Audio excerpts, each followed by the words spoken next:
Let's talk about কি candle দেখে আমরা রিট্রেসমেন্ট কীভাবে বুঝবো। ফর এক্সাম্পল ধরো মার্কেট এরকম করে যাচ্ছে, একটু শরীরটা খারাপ, I am really sorry for that, একটু অসুবিধা হয়তো হবে।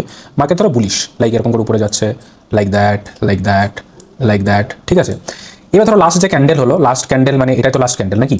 আমাকে বলো তো এইটা লাস্ট ক্যান্ডেল না এটা লাস্ট ক্যান্ডেল? লাস্ট ক্যান্ডেল আমি কি করে বুঝবো? যে ক্যান্ডেলটা বডি দিয়ে ক্লোজ করেছে প্রিভিয়াস ক্যান্ডেলকে, মানে এই ক্যান্ডেলটাকে বডি দিয়ে ক্লোজ করেছে কে? এটার উপরে এ ক্লোজ করেছে এই ক্যান্ডেলটা, মানে এটাই আমার last candle, this is our last candle. এই যে এটা আমি একটু অ্যারোটি বলেছি, এটা আমার লাস্ট ক্যান্ডেল। Any doubt? আমরা যে ড্রয়িংটা করছিলাম আরেকবার ড্রয়িংটা করছি, ধরো লাস্ট ক্যান্ডেল হলো, this is last candle, right? Last candle কিভাবে বুঝবো? কারণ যেটা প্রিভিয়াস ক্যান্ডেলকে এনগাল করেছে, প্রিভিয়াস ক্যান্ডেলকে যেটা এনগাল করেছে সেটাই হলো লাস্ট ক্যান্ডেল। ধরো এই ক্যান্ডেল একটা এরকম একটা উইক রয়েছে, লাইক দ্যাট লাইক দ্যাট। এই যে এটা তো লাস্ট ক্যান্ডেল, তাই না?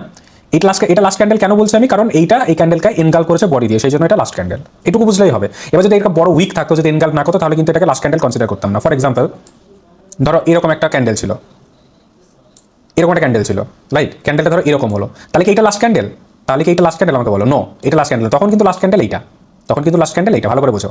তাহলে এইটা লাস্ট ক্যান্ডেল, এই জন্য আমি আরেকবার ড্রয়িং করছি, এই জন্য লাস্ট ক্যান্ডেল এটা। ধরো মার্কেট এরকম করে ফুলি বুলিশ উপরে চলছে, লাইক দ্যাট, মানে একটার বডিকে, মানে আরেকটা ক্যান্ডেল বডি দিয়ে যখন ক্লোজ করছে এরকম বোঝাচ্ছে।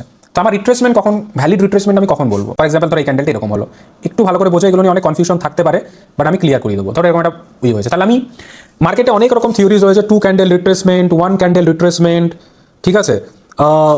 অনেক রকমের কথাবার্তা চলে, অনেক কিছু হয়, বাট মার্কেটে রিয়েলি যেটা আমরা অবজার্ভ করে যেটা বার করেছি, আমি দাদা মিলে মার্কেটে থেকে সময় দিয়ে যেটা বার করেছি এবং যেটা আমরা করি সেটা বলছি।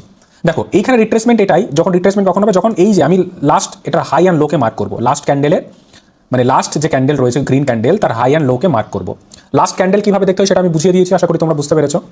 লাস্ট ক্যান্ডেলের হাই অ্যান্ড লোকে মার্ক করবো যখন লোকে ব্রেক করবে। লাস্ট ক্যান্ডেলের লো মানে এইটা, এই লোটাকে যখন ব্রেক করবে মার্কেট, ধরে এরকম আস্তে আস্তে আলটিমেটলি একটা ক্যান্ডেলও ব্রেক করতে পারে, দুটো ক্যান্ডেলও ব্রেক করতে পারে, 5টা ক্যান্ডেলও ব্রেক করতে পারে বডি দিয়ে যখন এই লেভেলটাকে যখন বডি দিয়ে ব্রেক করবে, তখন আমরা এটাকে বলবো একটা পারফেক্ট, কি হলো?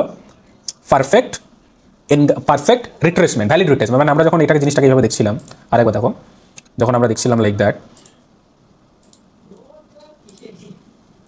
এর জন্য আমরা এভাবে দেখছিলাম, তাহলে এটা কি হলো? এই যে উপরে গেল, this is valid retracement, right? সেটা একটা ক্যান্ডেলও যদি এইটার নিচে ক্লোজ করে দেয় সেটাও রিট্রেসমেন্ট হবে, যদি দুটো ক্যান্ডেল মিলে করে তাও সেটা রিট্রেসমেন্ট হবে, যদি 3টে ক্যান্ডেল করে তাও হবে, 4টে 5টা হোয়াট এভার। বাট লাস্ট যে ক্যান্ডেল, সেই ক্যান্ডেলের বডিকে দিয়ে, সেই ক্যান্ডেলের উইক বা বডি যেটাই থাকুক, এখানে যেহেতু উইক রয়েছে, মানে তার যে লাস্ট পয়েন্ট, তার যে ক্লোজিং, মানে যেটা উইক যেটা তৈরি করেছে, তার নিচে বডি দিয়ে ক্লোজ করতে হবে, তাহলে সেটাকে আমরা ভ্যালিড রিট্রেসমেন্ট বলবো।